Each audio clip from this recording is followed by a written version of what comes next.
Hello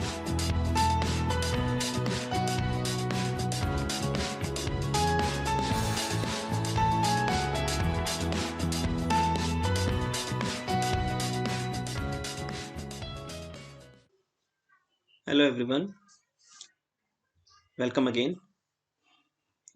last turn पर हमने double integration और ट्रिपल इंटीग्रेशन, इन दो इंटीग्रेशन को वर्किंग प्रोसेस बेस पर समझा विद लॉट्स ऑफ फॉर्मेशन। और फिर उसके बाद आज जो हमारा टॉपिक है वो है change of order of integration. इस टॉपिक को कंप्लीट करने के बाद जो इसका आउटकम होगा वो आउटकम है लिस्टेड द वर्किंग मेथड। आप समझ पाएंगे change of order of integration का and apply for finding double integration. Double integral में निकालने पर किस तरीके से change of order of integration का यूज किया जाता है, इसको आप समझ पाएंगे। तो सबसे पहले तो ये पॉइंट समझना जरूरी है कि change of order of integration आया क्यों। तो मैं लिखने से पहले थोड़ा सा एक आइडिया दे देता हूँ इन ब्रीफ, कि आप समझ पाए कि ये क्यों आया। कई बार क्या होता है कि इंटीग्रेशन की जो लिमिट दी जाती हैं उन लिमिट पर उसको सॉल्व करना राइट डिफिकल्ट हो जाता है। ऐसी लिमिट दी हुई जाती है तो ये सॉर्ट ऑफ इंटीग्रेशन में ऐसी प्रॉब्लम आती है। लेकिन अगर आप change of order of integration का इस्तेमाल करें उस टाइप के न्यूमेरिकल में, तो वो न्यूमेरिकल बहुत सिंपल और बहुत ईजी हो जाता है। तो इसमें बेसिकली करना क्या होता है, इसमें चेंज करनी होती है as well as change of order जो उसका डेरिवेटिव है उसको चेंज करना। तो मैं लिख देता हूँ मैं, जिससे कि आप इसको समझ पाए। टू इवेलुएट, समझे आप, to evaluate double integral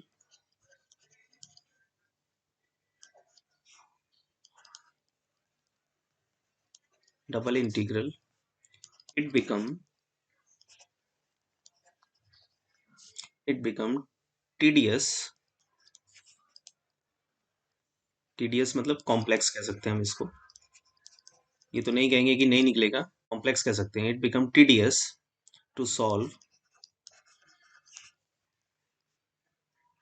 on the given limits, solve on the given limits.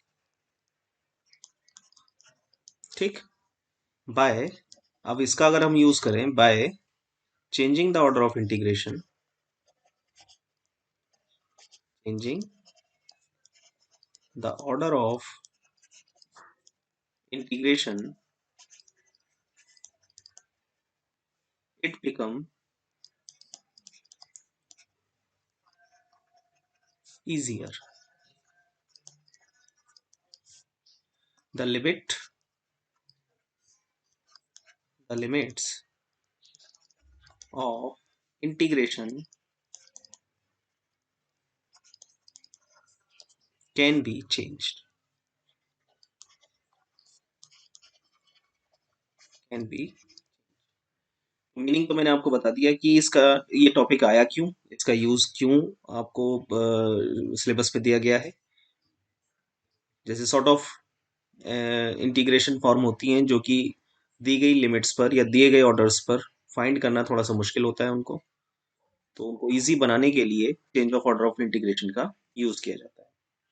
तो इसको कैसे इस्तेमाल करना है, क्या वर्किंग स्टेप होगी, हेडिंग आप डालें और समझें इसको कि इसकी वर्किंग रूल क्या है। स्टेप वन, स्टेप वन में सबसे पहले आपको जो दिया गया इंटीग्रल है उसको कंसीडर करना है। Consider the given integral,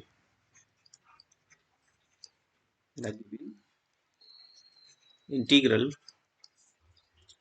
and write down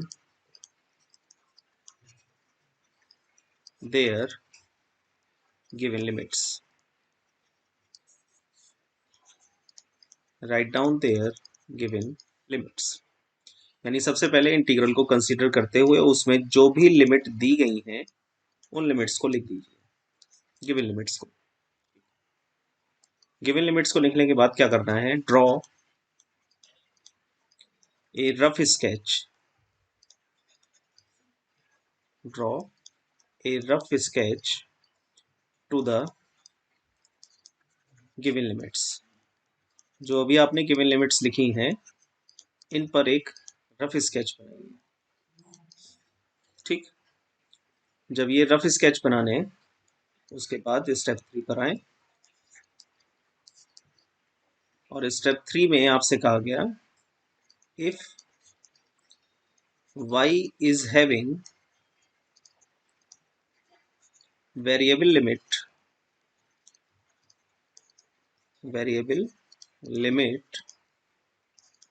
then we convert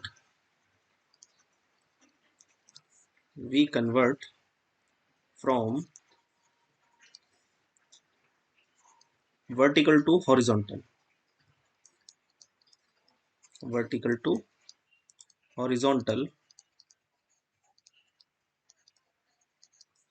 strip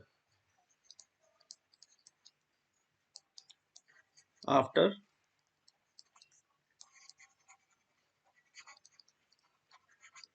changing the limit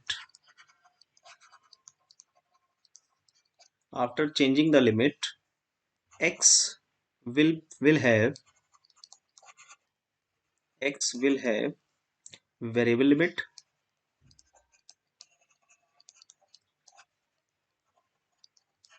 and y will be converted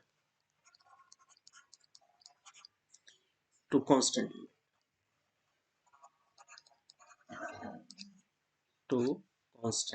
limit। इस पॉइंट को सभी समझेंगे जब मैं इसको आगे अभी एक्सप्लेन करूंगा मैं, राइट। इसको अभी आप सब समझेंगे। अभी मैंने इस स्टेप में कहा आपसे कि जब आप एक स्केच ड्रॉ करेंगे तो आपको इतना तो पता होगा कि आपकी जो लिमिट्स दी गई हैं उन लिमिट्स में अगर y वेरिएबल लिमिट है तो आपको इसको कन्वर्ट करना है, x को वेरिएबल बनाना है। अगर y वेरिएबल दी गई है तो x वेरिएबल बनानी है, तो उसके लिए वर्टिकल टू हॉरिजॉन्टल आप एक स्ट्रिप डाल देंगे, वर्टिकल टू हॉरिजॉन्टल। ये स्ट्रिप आपकी डल जाएगी और जब जैसी चेंज करेंगे तो x वेरिएबल में लिमिट में कन्वर्ट हो जाएगा और y कन्वर्टेड हो जाएगा कांस्टेंट में। अब इसका अपोजिट मान लीजिए स्टेप 4 कि आपके पास जो है इसका जस्ट अपोजिट है। If x having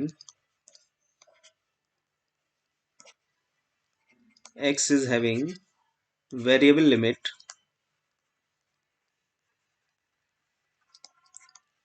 then we convert from horizontal to vertical strip,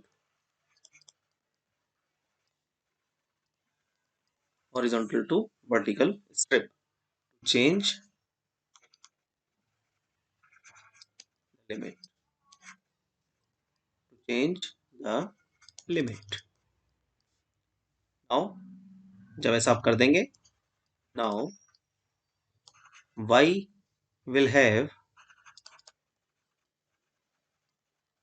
variable limit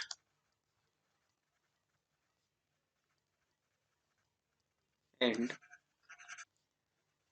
will be converted to constant and limit। ठीक, next step 5,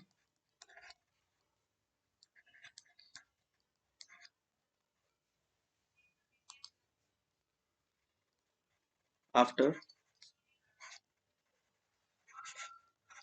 changing the order of integration, changing the order of integration after changing the order of integration, applying the integration formula integration formula solve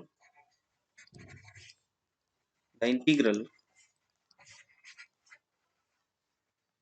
through new limits.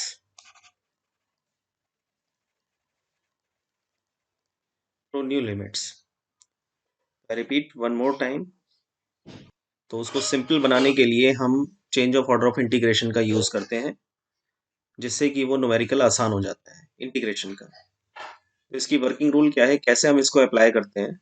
Working rule की पहली step कहती है कि आप integral को consider करें, उसको आई मान लें, और उसकी जो दी हुई लिमिट्स हैं उनको आप लिख लें। उससे आपको ये पता लग जाएगा कि किस वेरिएबल की फॉर्म एक्स में या वाई में किस में वेरिएबल लिमिट्स हैं और किस में कांस्टेंट।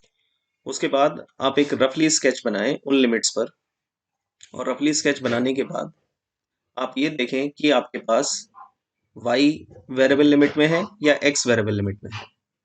तो जो भी वेरिएबल लिमिट में है आप उसके अकॉर्डिंग स्ट्रिप डालें।